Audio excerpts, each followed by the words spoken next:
Nick Decay. I'm Spookarella. Well, I'm Doug Decay, and for some reason I woke up in some laboratory. I had no idea where I was. It was just the weirdest thing, and there was some Frankenstein-looking dude over in the corner. It was just strange. But I'm glad to be back here in the interweb bar. Well, you know what? Strange is what we do here. It's our specialty. So tonight we are going back to 1940. And this is, I believe now, the third sequel to the Invisible Man series.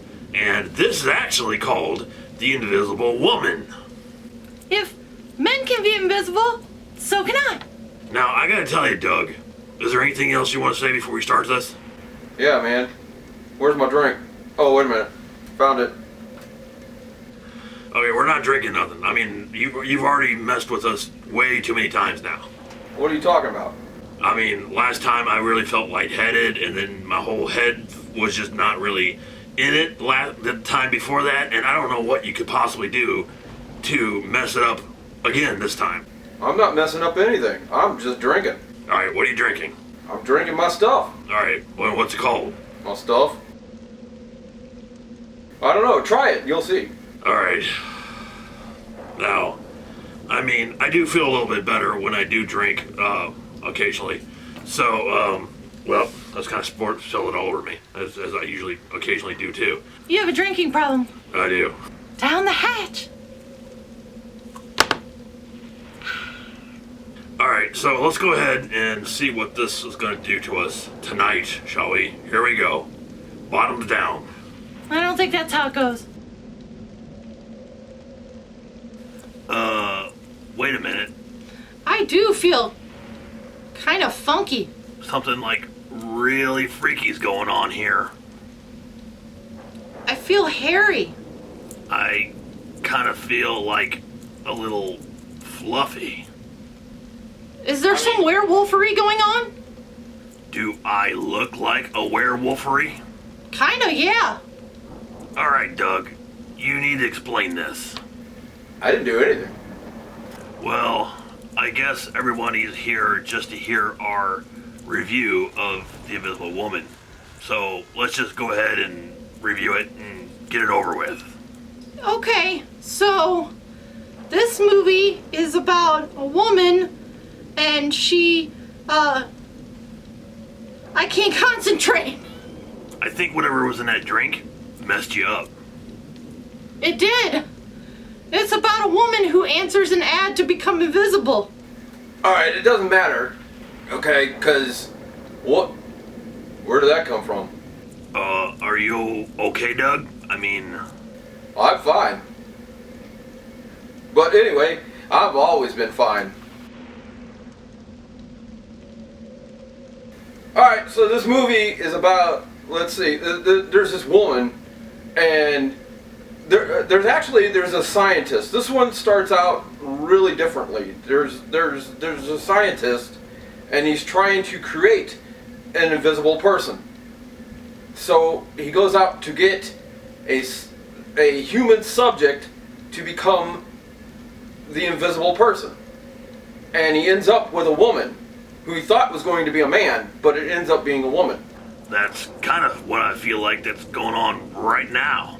The good thing about this movie is that it's funny. It's really, really funny. Now, when I say really funny, I mean it's really, really funny. Yeah, man, this was just a straight out comedy. It wasn't even really a horror film. It was a straight out comedy. I laughed my butt off. The whole freaking thing. There was zero horror in this movie. It was a straight up comedy. It was just funny. And Shemp is in this movie. Yeah, man, that was one of my favorite parts. I loved seeing Shemp Howard in this movie because I am a huge Three Stooges fan.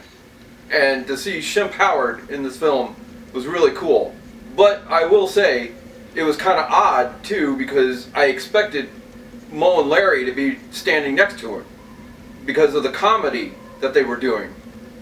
I guess I can see why the Three Stooges were not in this movie, because if anything was actually serious in this film, it was the criminals. They pretty much played the heavy, and I couldn't see the Three Stooges doing that.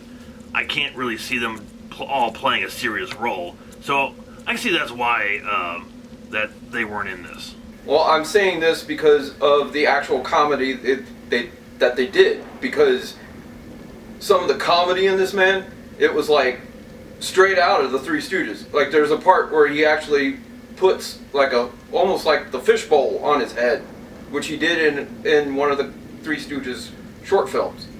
The thing about the comedy in this movie is it never stops. It's like rapid fire. It's like it just never stops. It's just non-stop comedy.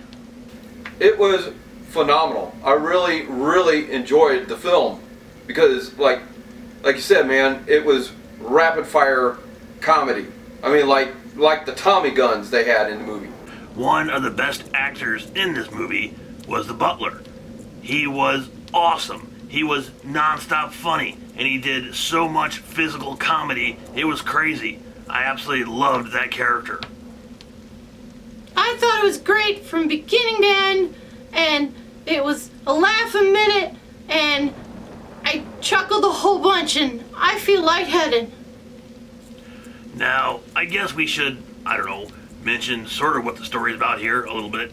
The reason that she wanted to become invisible was because she hated her job, she hated her boss, and she wanted to become invisible to go kick her boss's butt.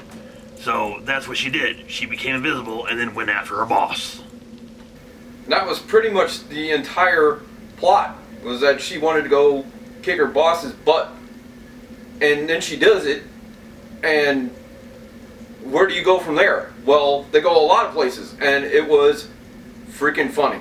It was so awesomely funny. I mean, from beginning to end, the jokes just don't stop coming. And besides Shemp, there was another famous person in this movie too. There was?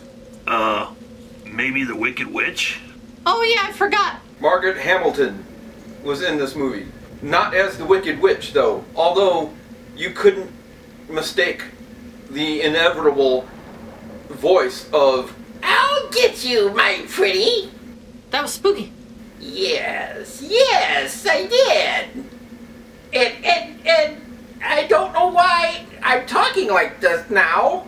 Yeah, I think I lost all control of this review. Well, I thought this was a great movie, and it was hilarious from beginning to end, and I'm gonna give it a golden tombstone.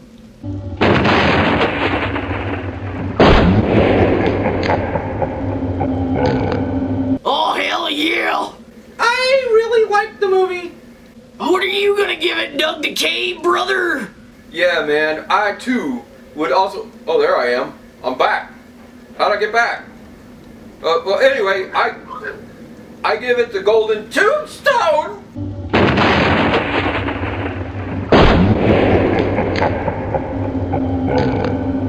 Yeah.